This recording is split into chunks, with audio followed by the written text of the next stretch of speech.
Welcome everyone to the wonderful afternoon we're going to have together. Today we're here with Professor Elana Shohamy. She's a professor of language education at the School of Education at Tel Aviv University. Professor Shohamy researches topics of multilingualism within contexts of critical framework, language rights, and coexistence. Dr. Elana Shohamy's work challenges current monolingual assessments of multilingual users, proposing instead prototypes of multilingual assessments based on the full language repertoire. Her presentation today will critically engage us with issues of assessment of multilingual populations. Please welcome Dr. Elana Shohamy.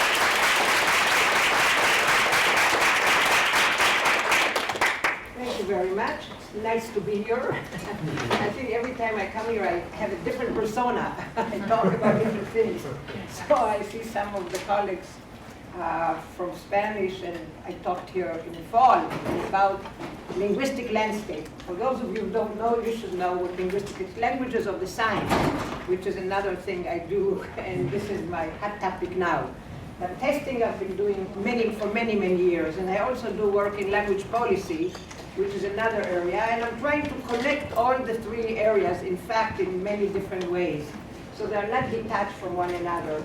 So one of the things that I'm kind of working on now, and I didn't consume everything that we can do about it because there are not very many multilingual tests yet. So I'm mostly supporting the idea. Theoretically, I really believe that multilingual tests are really the only way to get the multilingual repertoire. So I was, and some other people here probably last week at the AAAL, the Applied Linguistic Conference in Toronto. And if there was one buzzword all around, in almost every talk, and including a talk we gave, me and Kate Menkin, you may have heard of Kate Menkin, was about translanguaging and multilingual teaching and multilingual testing. Because translanguaging was in almost every talk you went to. People talked about translanguaging. That was the buzzword. And there were so many papers about it. People are all feeling, even in the session on second language acquisition, people were saying second language acquisition, the native speaker doesn't count anymore. So what are we talking about? What kind of language are we talking about when we have to admit and accept the other languages or the other varieties of languages? So it's clear to almost everybody that at least if people know more than one language, we cannot just let it go. That language has to be counted. It has to be part of the linguistic repertoire. So I think there's large agreement about it, not by all. There are still people who would say, no, one language at a time and only one language is important. But over the years, people have felt that this is discrimination in many ways. Because although languages, I know all these other languages, how come nobody looks at them? And it's very strange how so often we believe we don't know other languages. We were led to believe as immigrants that, let's say you came with Spanish or with Japanese or with Hebrew, and with time you just learned, you're so immersed in a new language that you even forgot that you have another language. And we always hope that schools will recognize it in some way. And one of the things that we're talking about in translanguaging is that let's count the language. If you listen to my English, I speak English pretty okay, but you see, you'll be surprised that every time I write an article or a book, I have to give it to a native speaker to go over it. Now, who is this native speaker? God, in a way, that what he says about my language is okay, and what I say is bad, and will remain bad forever. Moreover, I'm an editor. I was an editor of the journal Language Policy for 8 years. Now I'm the editor of the new journal, just to plug in, Linguistic Landscape, that's just coming out next month, the first issue. And every article we read, we keep many times, we say terrible things. You have to check your article with a native speaker. Otherwise we, the journal, won't accept it. But I also don't have a native speaker. What is it that we downgrade this variety so much? And if you listen to my English, it may not be native speaker, but it's comprehensible. Probably, and if not, you'll say, can you say it again? And I will say it again and again. And if you have, if I say a word you don't know, you may use your computer to ask me, what did you really mean by that? And look at the dictionary. So there may be I'm missing words, but I don't want anybody to not recognize me, or not recognize my language is not recognizing me.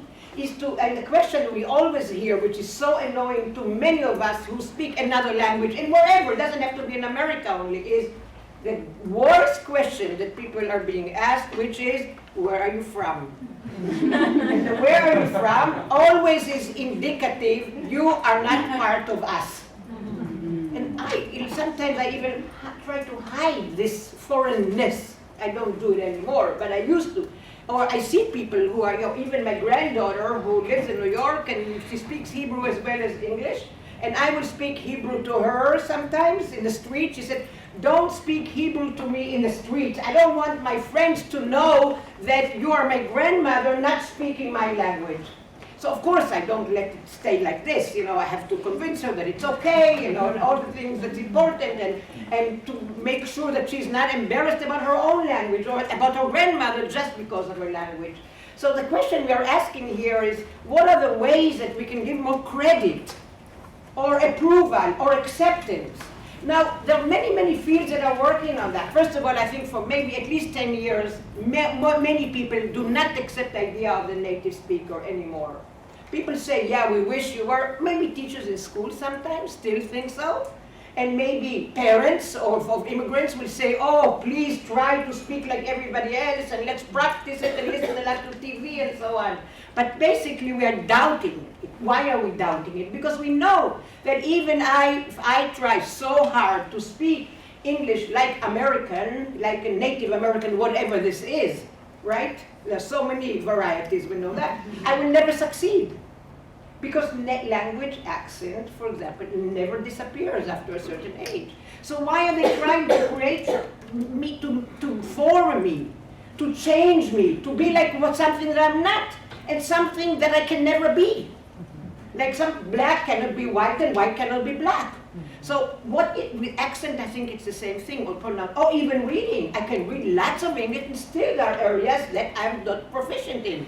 So we, all of us, those foreigners, we develop all kinds of strategies that we can deal with that. I mean, we can go do PhDs, we can do so many other things. Moreover, what we are trying to say, and this is really the point of the whole talk, is that this is not a liability, this is a forte, this is an advantage.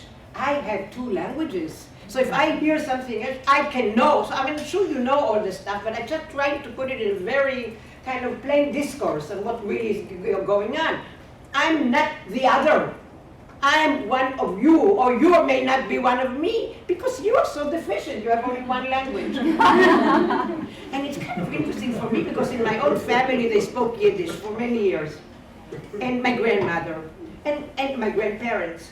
And I grew up in this family. For many years, you'd ask me, I'd say, I don't know Yiddish. No, I never learned it. I don't know Yiddish. But if I heard Yiddish until I was a grown-up, there's no way that nothing entered my brain. Of course, there was some Yiddish here.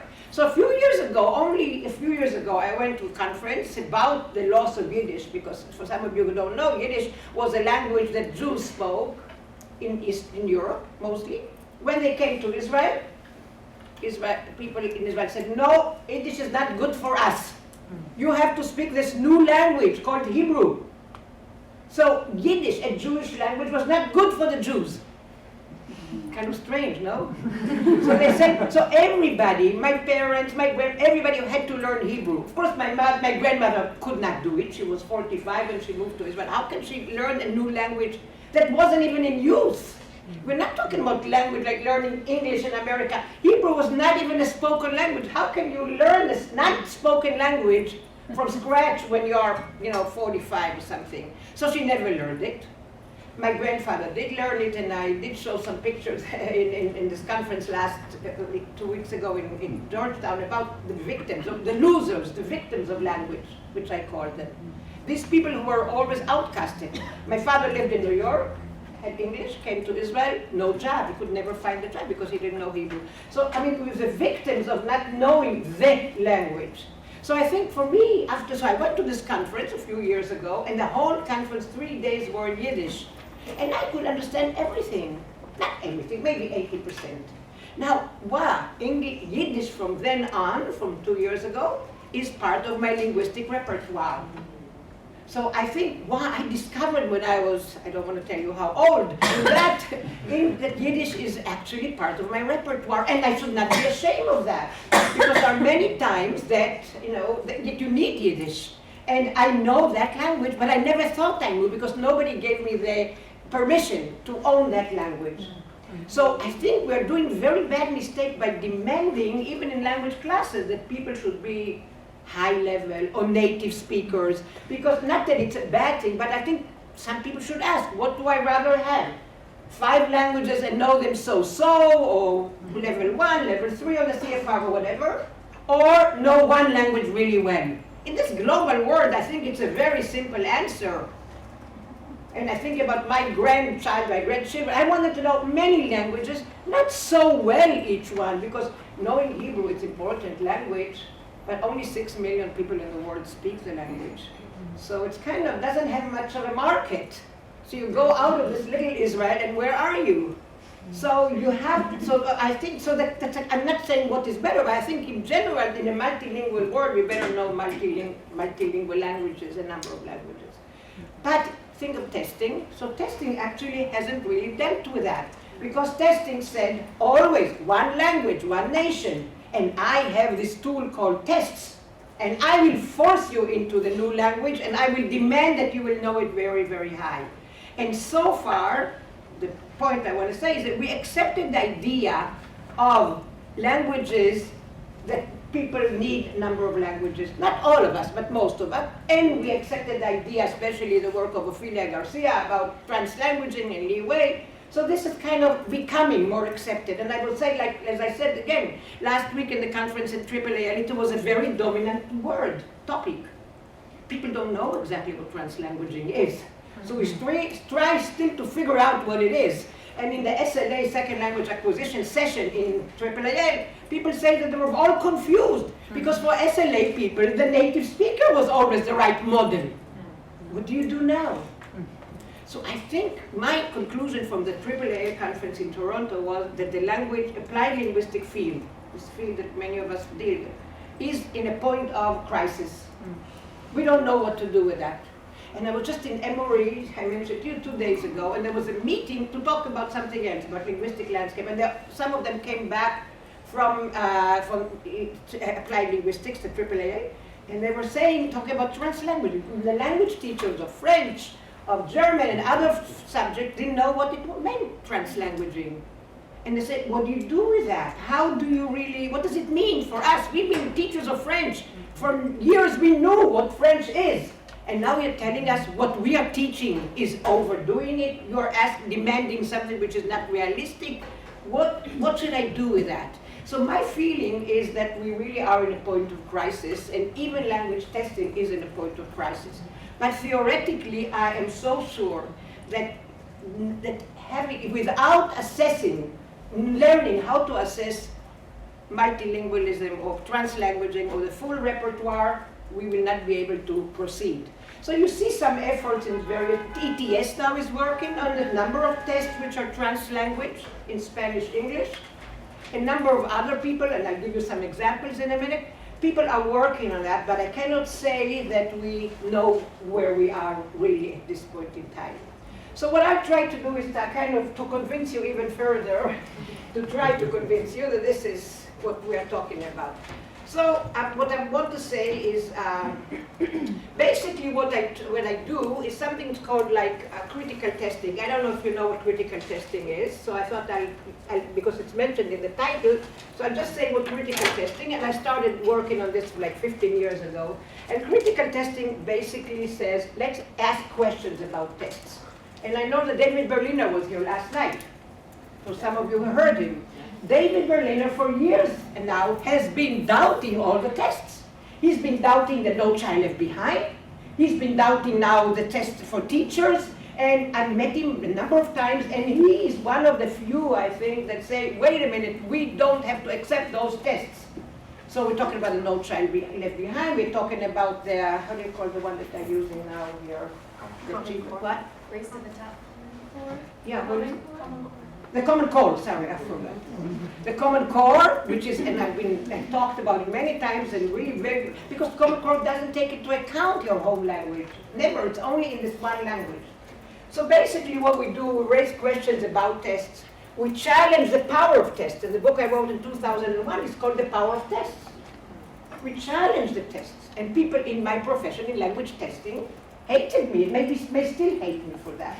How can you doubt language tests? We are doing language tests. How can you be critical of something that we are doing? So for many years, they refused to accept my view about language tests that I was critical about. I said it's too powerful. It affects the curriculum. It doesn't really, it's not really real. Some people can never do well on tests, and it dictates the curriculum and everything. And in 2010, at least, they gave me a lifetime award on being critical. So the conclusion is also, stick to something that you believe it's right, and whatever the other guys, usually men, say, don't listen. Okay, so the third thing is we examine the impact. What do tests do? If they drive people crazy and you don't leave home because you have to prepare for the test and it's not even realistic, there's a problem. So the whole issue of impact and cost and ethicality, inequality and justice, tests don't serve these purposes. So we try to change it, and we try to be activist about it and advocate. We don't want the No Child Left Behind. Look, it got wrapped, the No Child Left Behind. Where is it? Is it still being used? Huh? Yeah. It's still big type instead of the Common Core? In conjunction. I think Common Core is an option. Are still, I mean, the policies from NCLB are still intact, but the Common Core is like a new introduction. I see, just to reinforce It's going it. to be reauthorized though soon. There's already talk about reauthorization of No Child Left Behind. Reauthorization, the Bush, the 2001 thing. Okay, I see. So reauthorization, but it's kind of interesting that it was, by 2014, everybody was supposed to be No Child Left Behind, right? Now what is it, 2015 already? Anyway. So I think one of the reasons that No Child Left Behind got cut in so many places is because parents objected, state objected. So I think when you see some injustice about it, the only thing to do is to fight against it. And I know parents were very active in fighting against it, and we have lots of examples where this kind of advocacy works. And one of my points has always been in critical testing is that we testers, we work on tests. We are responsible not to develop things which are harmful. So if you find that a test has bad consequences on people, you know, in Japan, people sometimes commit suicide after results of tests. I mean, it's like high stake. In my book, I explain all these things. But basically, we have responsibility to develop. It's kind of somebody who develops a car and there are accidents. Doesn't he have to share the responsibility for the quality of the car? So I think this is what we're talking about. Okay. Now, let's go further to what are tests in general. So I think tests have two parts.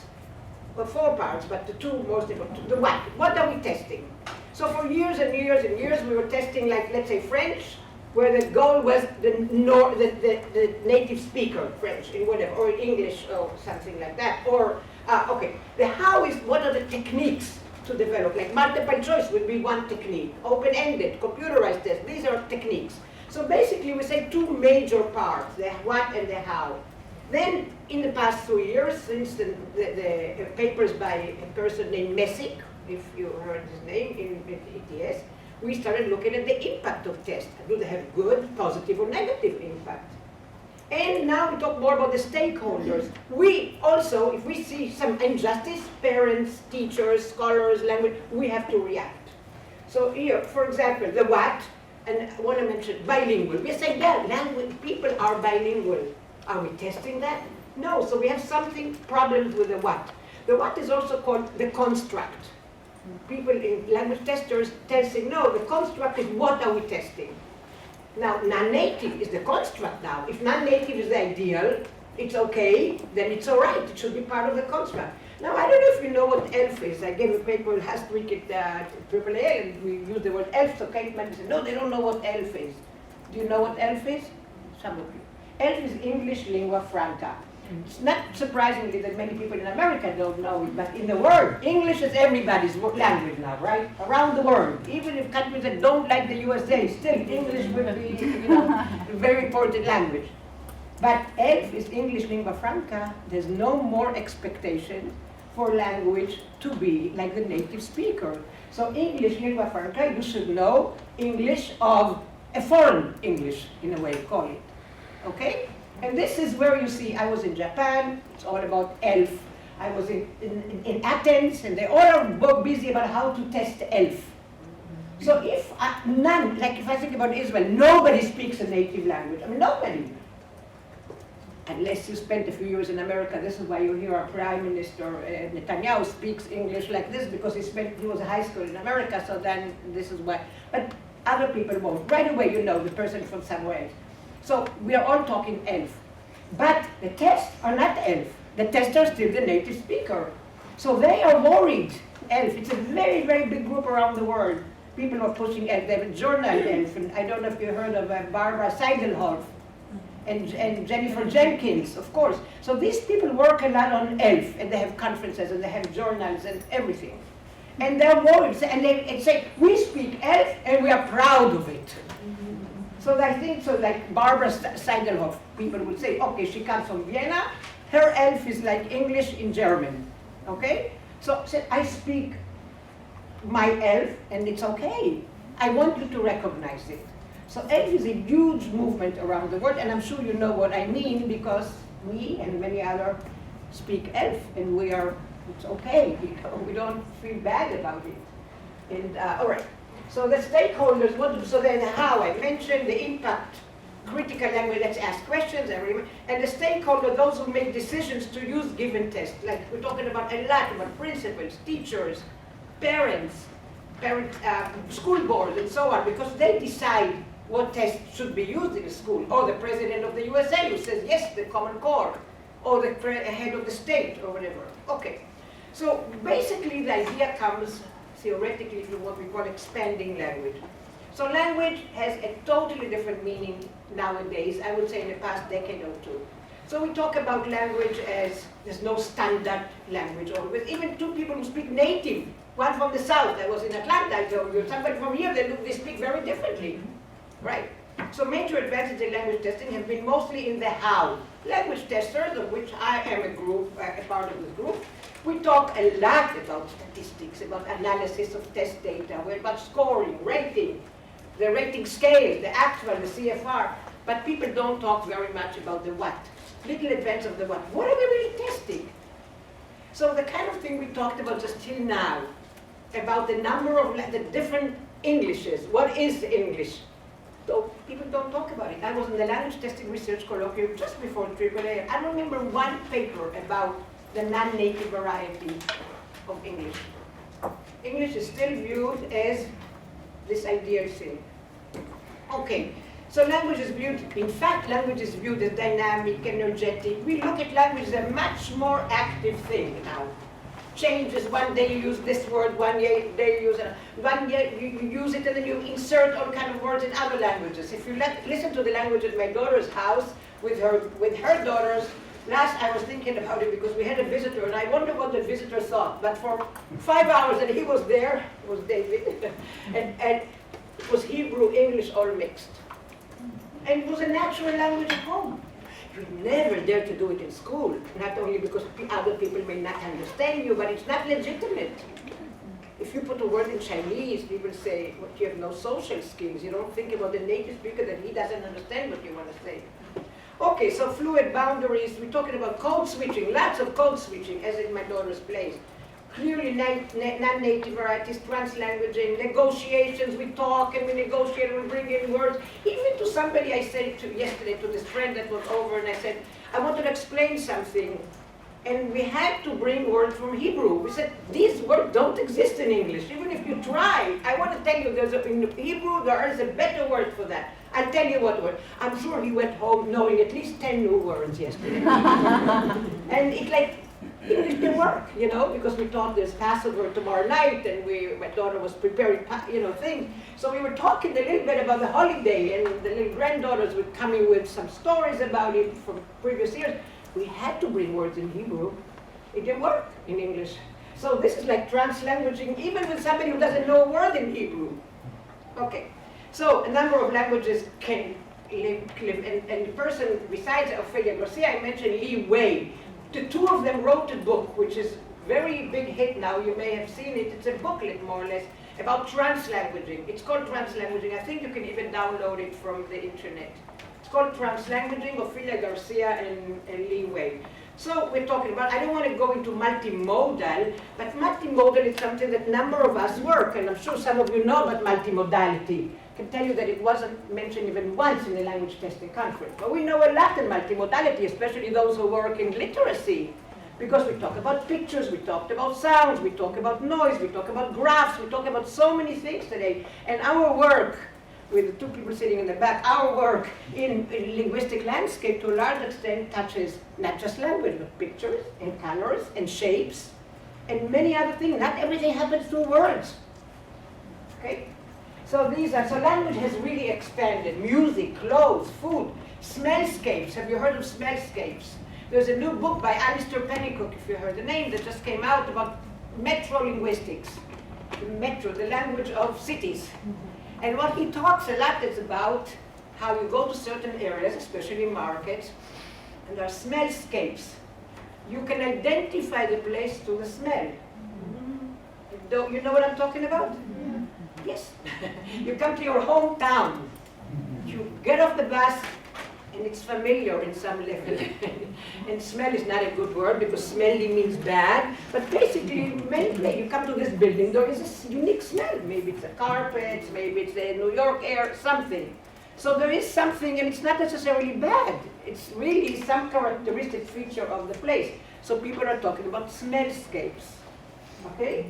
So soundscapes and all these things. All right, I can give you a whole talk on that, but I don't want to do it now. But English is a test. New Englishes are constantly being created in dynamic and personal ways, hybrids, fusion, and all these things. I can send you this PowerPoint, so if you want to look at that. Okay, and we create all kinds of words. Look at this word. If you look at the word down, the top one is Hebrew, the middle one is Arabic, the bottom one is English. Do you know what it means? Street? Name of a street of somebody. You won't know. That's English letters, but it's not English words.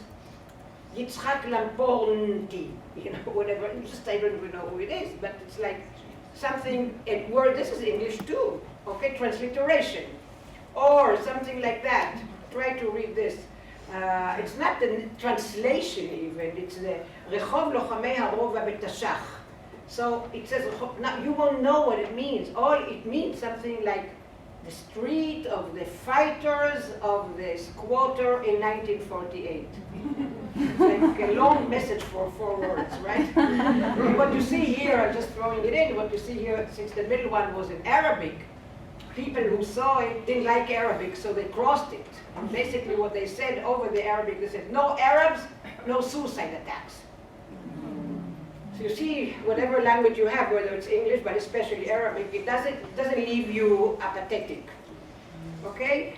All right. Yet, all language tests measure competence, and we said it already, okay? The fluidity of language doesn't exist, not in the test contract, not in the rating scales. Here you use the actual, but do you know what the CFR is? You don't, some of you know. CFR called the Common European Framework of Reference. This is the scale of the world. It's like the new Bible, okay? And this is all, you probably heard about A1, A2, B1, B2, C1, C2. In Europe, it's huge. In Korea, it's huge. In China, it's huge. Everything, people are defined by the level of their language. And there are 5 scales, 6 those different levels, and each one describes what it means. But no credit is being given to knowing other languages. It's only in one language, okay? Grades are in languages and everything. Nobody touches the full language repertoire, okay? So I showed you this. Oh, I'm going backwards, sorry. Okay. And the tests, basically driven exclusively by monolingual ideologies. Tests, school national tests are in L1. Global test is the PISA. You know what the PISA is, do you? Yeah. L1. Citizen tests around the world are only in L1, no credit to your home language. You have to know, if you go to Italy, you have to know Italian. No credit to anything else. You know, you come tabula rasa, as if you're an illiterate person. Okay, when 2 or more languages are assessed, these are done in total separation. Now in French, now in, okay. And no credit is being given to that. Let's say in speaking, mixed codes, you see L1 accent like mine, code switching and grammar, lexicon, you get penalized for something like that if you do these. If I don't have a good accent, I will never be like a top, well, I won't be in the top 1, the advanced plus or whatever it's called, or C2, never. In writing, if I use wrong syntax for my own language, which is only natural for my elf, forget it, I'll get penalized. In listening, the same thing. In reading, I have to understand. Reading is also difficult because you don't have background sometimes. But you can say you have background from your own language. Forget it. And I'll show you some data in a minute. For whom is multilingual assessment needed? What I used to think that multilingual tests needed are only for immigrants. But not so. All second language, foreign language learning. You learn French, you can learn French for 10 years. You still are counting and using your L1. My mother just passed away a year ago. She was 97. She spoke Yiddish when she was a child, grew up in New York, moved to Israel. And then she knew 3 languages, Hebrew, Yiddish, English, all in a very high level. For years and years, every time she said, but I don't know how to say the word. I know how to say it in Yiddish, but I cannot say it in Hebrew. And for years, she was always using all the 3 languages she knew as her repertoire. And she needed them. Now, some people say, don't bring these other ones. But she decided, she built on them positively. This is what I'm trying to say. Okay, ELF, I already talked about ELF. ELF, obviously, it's a combination of languages.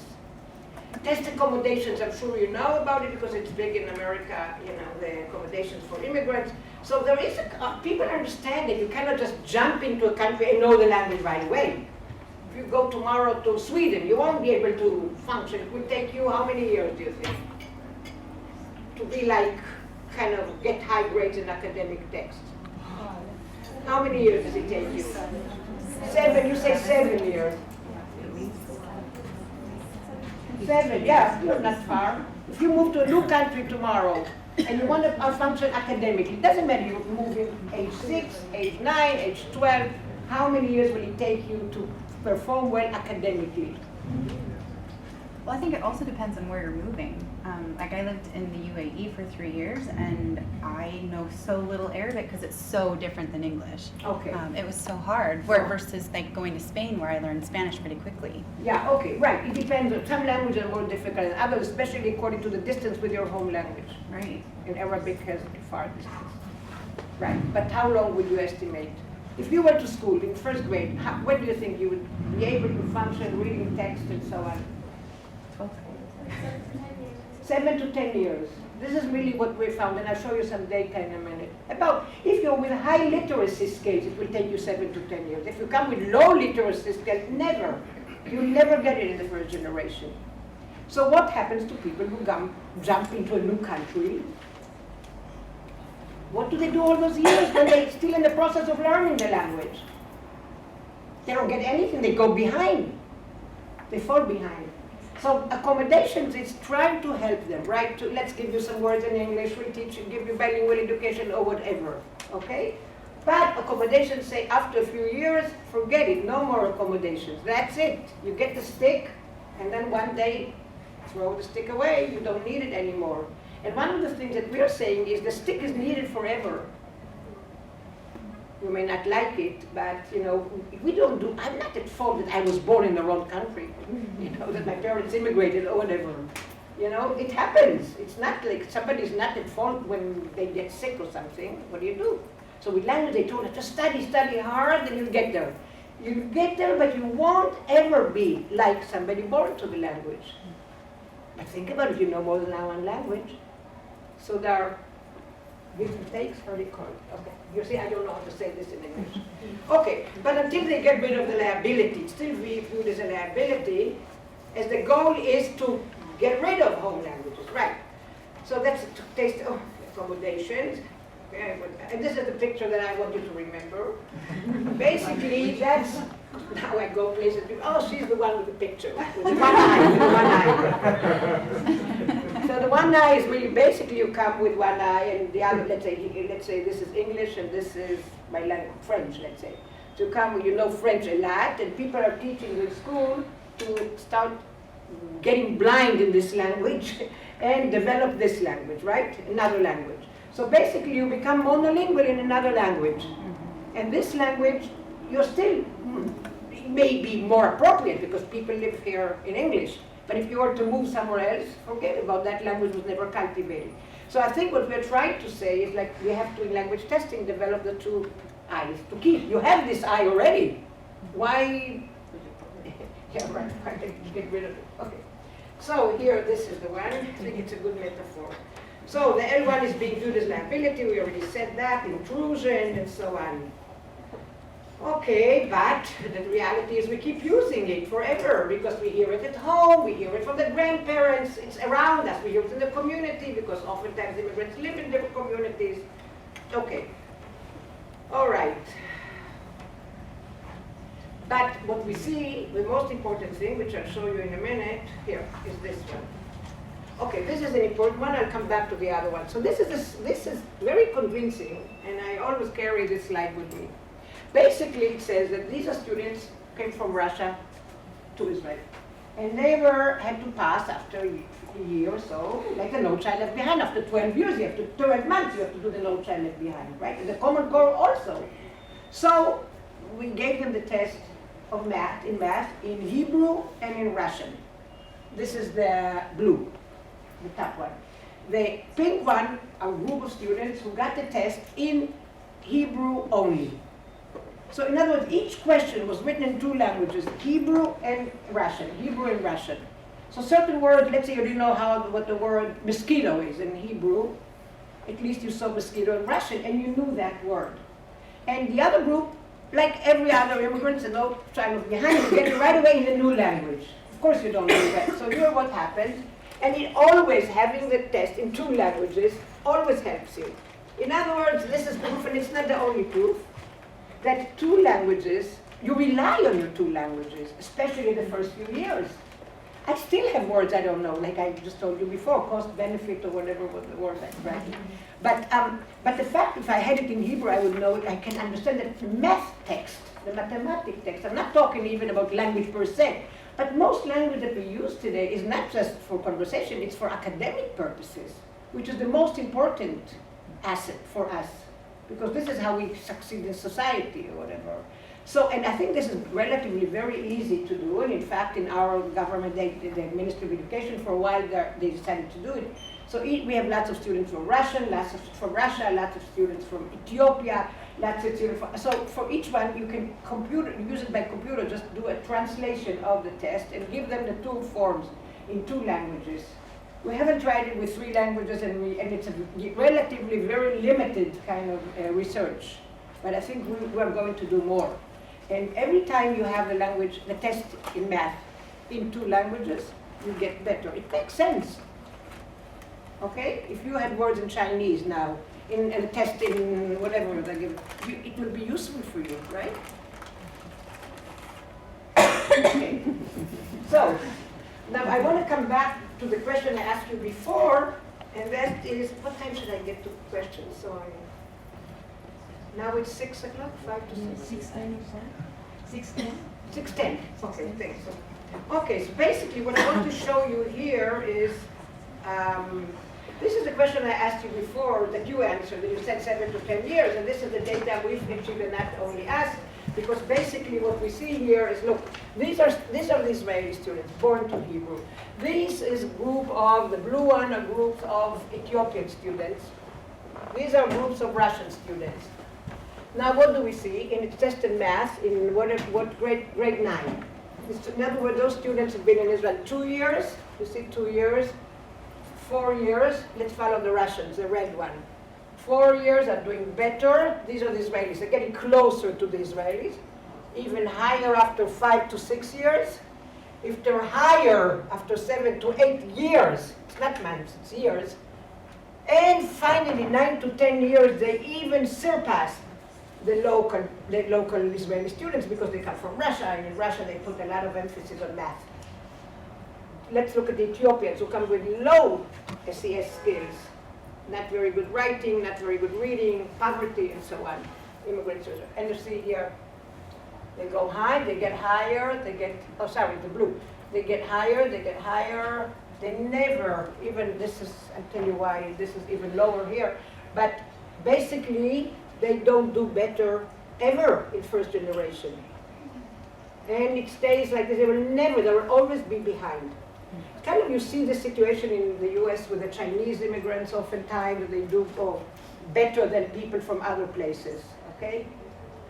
Other immigrants, not all immigrants, we know these studies here, that not all immigrants from all countries do the same.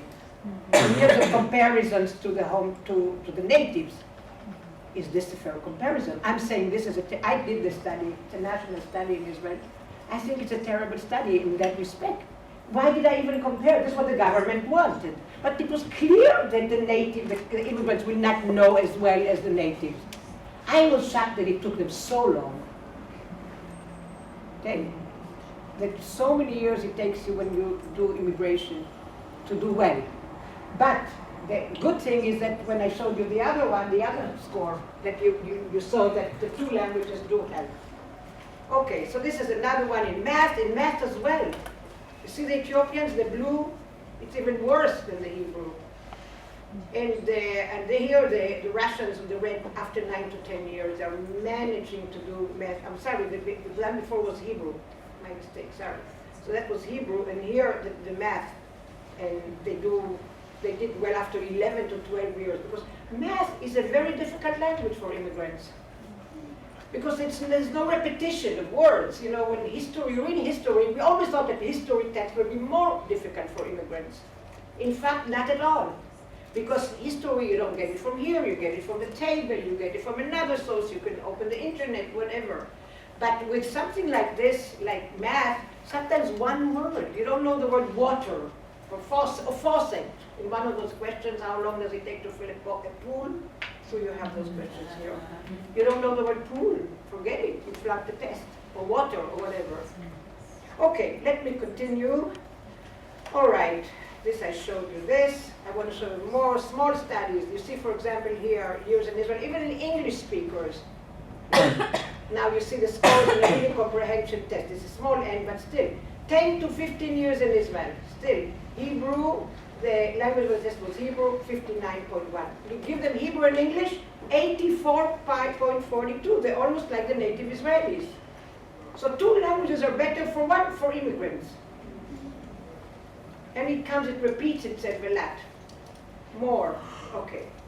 Then there's these writings. You may have seen it in other presentations I've given over the years, but this is how people write. And I just saw Maria, Carmen, with you, I saw the example of the emergent bilingual French, had a dissertation on your table. And here, how does a person write a recipe of chocolate chip cookies? What does it say? What do? Take שופך in the קערה, take the water and שופכים in the קערה, take the chocolate and שופך in the קערה, again, take the sugar and the salt and שופך in the קערה too. Take the מערבל, the mixer, the מערבל, and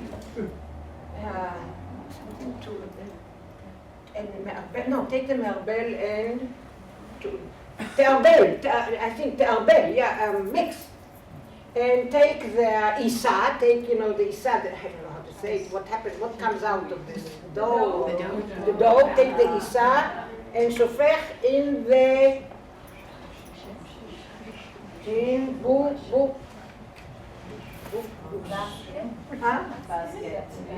basket. I used to know Okay, take the Isa. He decides to write Isa in Hebrew because he wasn't sure it would. And korot in the cookies and the Isa and do put in the tanur. Tanur means just oven. Okay. So, and this is, in case you don't know, you see a picture, right?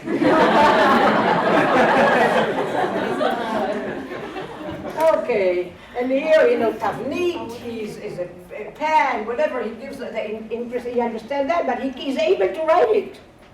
And I'm sure you do these kind of things and something good will come out. All right, so, what I want to say, this is something else I wanted to bring in. It's not directly language related, but I want you to consider it very much when we're talking about languages, what we have. So here's an example of we took two topics, not just translation, but here we took two topics. The topics were first language maintenance, and the second one was difficulties in immigration. People who never immigrated don't know what is difficulties in immigration, right? How would they know? They also don't know what it means to maintain home languages. So what happens is that we gave them, the Israelis got from those topics 62, 69, and unfamiliar topic. For them, they got 58. So the Israelis they didn't do as well because they didn't know this topic. Even for the Israelis, it's difficult to write on something they don't know. Now with the former USSR students, the Russian students, they got 55, 53, 56.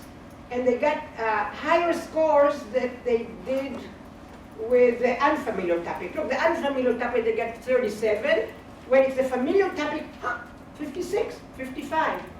So they got higher score than they did. And the Ethiopians, also a problem like that, with the unfamiliar topic, 38.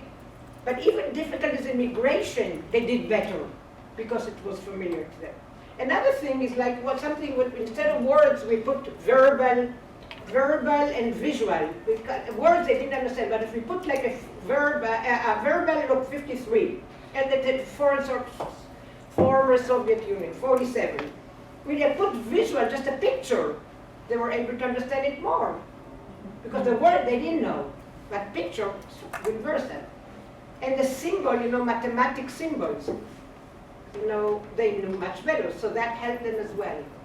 So what I'm trying to say here, there are ways to compensate for this lack of knowledge, such as pictures and other ways. Okay, I just wanted to say it's not just about language. Instead of language, you can put in familiar topics. There are lots of problems for those people. Okay, so there's another thing that I don't know if you know that, but people in testing who are here, and I understand that there are a few here. So the DIF, the differential item functioning, we can see right away which items are most discriminating against immigrants. Like the one I just showed you. They don't know anything. The non-immigrants don't know about immigration. The immigrants don't. But let's say lots of questions about traditional Israeli Jewish culture. The immigrants may not know anything about it, and the Israelis know. So we were able to identify items on tests which discriminate, call it discrimination, and not to use those items. So that's also another way to help. Okay, there are more studies studied by Ray Dickens in Zanzibar. Those are students in Africa where they learn everything in English. Now, this is terrible. You walk into the classroom, they're supposed to learn in English. Some of them don't know English really well, but all the medium of instruction is English. And of course, they don't do well on tests, because the test they have to take a test that comes from Britain. No way. So, okay. So then another work by Shizel and more, and this is the work by Logan Terry. Is also very interesting, because what people are doing now is think aloud protocols. Like you take students who know Spanish and English, and you say, okay, now try to resolve this mathematic problem. How do you think they talk about it, the two of them? In Spanish. If I would sit here with somebody from Israel and we have to build a building, how would we talk about it? We would talk about it in Hebrew. Because English will be too difficult for us to talk about something like that. So the whole idea of thinking of how people make sense, and we see more and more people make sense through their L1. I'm sure you know what I'm talking about. Okay. Mediation is a big thing. Even ETS, I think, is doing mediation now, which means let's talk about the content, but in our familiar language, which I just showed now. Okay. So basically, this is what I'm saying. We have to put in all this knowledge. I'll give you some examples here. Okay, look at some of the examples. I'm not saying that it's exhaustive or anything. It's just writing in hybrids, like I just shown you, reading in L1, processing in L2, discussing a text in one language orally based on a text in another language, multilingual rubrics relating to different domains, mono, multi, and I can tell you more on each one. Group tests, where people are allowed to encourage even to use a number of languages. What I just showed now, number 7, cognitive work, mediation, talking about the test in L1, and using multiple qualitative assessment approaches to see how people can resolve problems, because oftentimes they will follow the right way, but they will get the wrong answer. Okay, so that happens too, this I showed you already. Okay, so trans-languages, challenges now. I'm not saying it's about challenges. What do you mean by trans-languages? I said it from the beginning. We have to be, it's only a new idea, a new concept, multilingual, but we know it exists, we know it's right. We still don't know what to do with that. So maybe next time I get here, we'll solve it. Okay, so here, trans-language is still a vague concept. Can testers respond to this new reality, as well as teachers, students, parents? The change is huge, as for years we were trained to believe in one language. Classes organized in terms of a language. They teach French, they teach Spanish, they teach Hebrew, or whatever. What is multilingual competence? Is competence the right word even? Somebody said maybe we should talk about other terms like accomplishments, negotiations, or something else. How do immigrants and other foreign language learners utilize L1 in production? We don't know much about it. Is it even fair to compare L2 learners to L1? Because Ellen Bialystok, whom I'm sure you heard about, I think she's giving a talk here in a few weeks' time. Yeah? I don't know in which program, in your program? No, I don't remember. But you should go and hear her. She's really, really wonderful. She's talking, I think, on the 23rd of April or something like that. So she shows that L1 and L2 learners have different brains. And she shows that people who are L2 learners, who are bilinguals forever, their brain is different. Now, what do we do with different brains? Can we even give them the same tests? Okay? She too doesn't know how to develop tests that will be appropriate for bilingual tests, although she's working on that. What are differences between the trans-languaging? We have all this bunch of words. What's it? Trans-languaging, bi-multilingual, multimodality, new expanded view of language, which is more contextual. I mean, we have all those terms, and I think we know very little about them. How are these manifested with regard to different competences and different phases? Different phases. Is it 2 years after you arrive to a country the same as 15 years? How do different L2 users utilize L1, L2? One of my PhD students, she finished her PhD, and she has an article coming now in the Modern Language Journal. She says that the effect of third language is even stronger than the second language. So most people are more than bilingual today. Maybe not in the US, but in other countries. Because in Europe, they study learning language 1, and then language 2, and language 3, and you learn 4 or 5 languages until you reach 12th grade. Not everywhere, but in many countries. How is ELF manifested when students are encouraged? Now we know that we use something from our L1, we get penalized. What happens if we do it, use it, like chocolate, do whatever, pictures, whatever. What will happen then? We are always told that it's not a good thing for years. What happens when we're encouraged? Use whatever source you know. I wonder what will happen. All right, I showed you this. Okay, that legitimizing these kind of languages. Okay, what else important I want to say before I'm done? Okay, basically the political thing, I just want to say the current tests serve the system, the US government or whatever. They are not based on how language are processed by people, but what some people say they should be used. You see the difference? Like accent. You should have a native accent, but I can't. What do? You better accept what I can do and don't force me into something I cannot do. Okay? And I think that's the main question. How can we convince the stakeholders, the language testing institutions, teachers, parents, principals to adapt tests with these new constructs when the monolingual native variety is still so dominant and so powerful? So I want to leave you with this question, really. But I think more than anything else, what I want to say that it's important and it's powerful theoretically, but we are now, I would say, in the process of trying to figure out ways to deal with this challenge. So thank you very much, and we'll be happy to answer questions.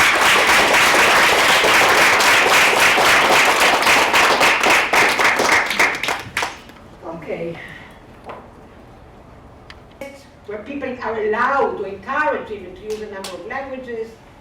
What I just showed now, number 7, cognitive work, mediation, talking about the test in L1, and using multiple qualitative assessment approaches to see how people can resolve problems, because oftentimes they will follow the right way, but they will get the wrong answer.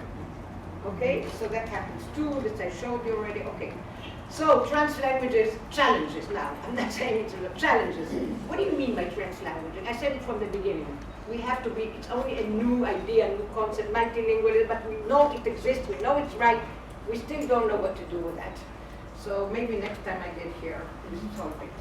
Okay, so here, trans-language is still a vague concept. Can testers respond to this new reality, as well as teachers, students, parents? The change is huge, as for years we were trained to believe in one language, classes organized in terms of a language.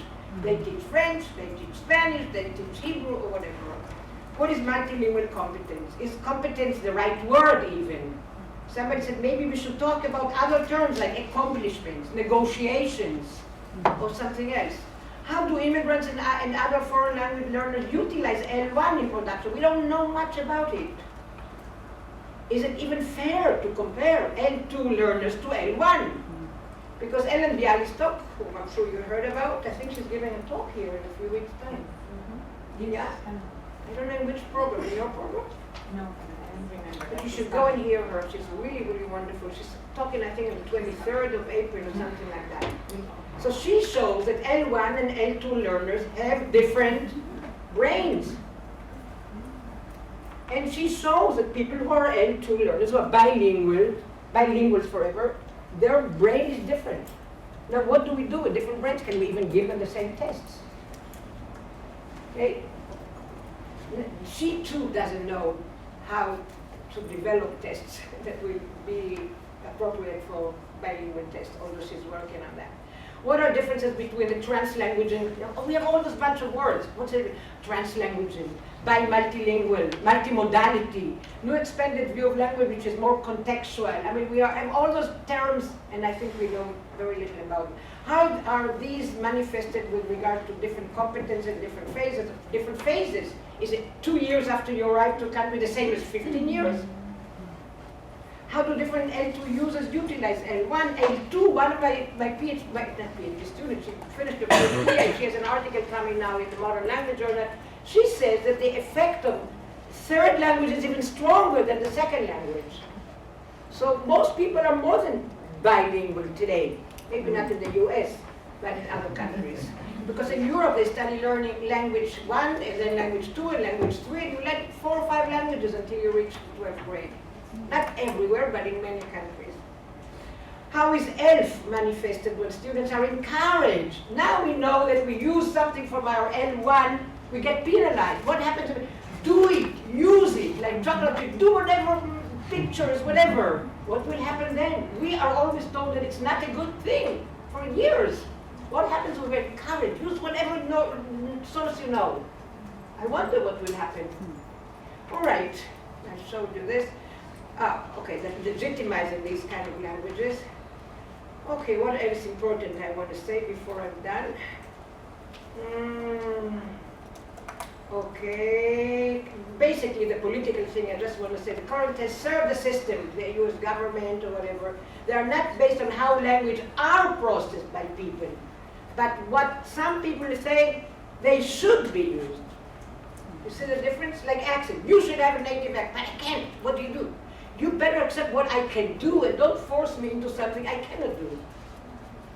Okay? And I think that's the main question. How can we convince the stakeholders, the language testing institutions, teachers, parents, principals to adapt tests with these new constructs when the monolingual native variety is still so dominant and so powerful? So I want to leave you with this question, really. But I think more than anything else, what I want to say that it's important and it's powerful theoretically, but we are now, I would say, in the process of trying to figure out ways to deal with this challenge. So thank you very much, and we'll be happy to answer questions.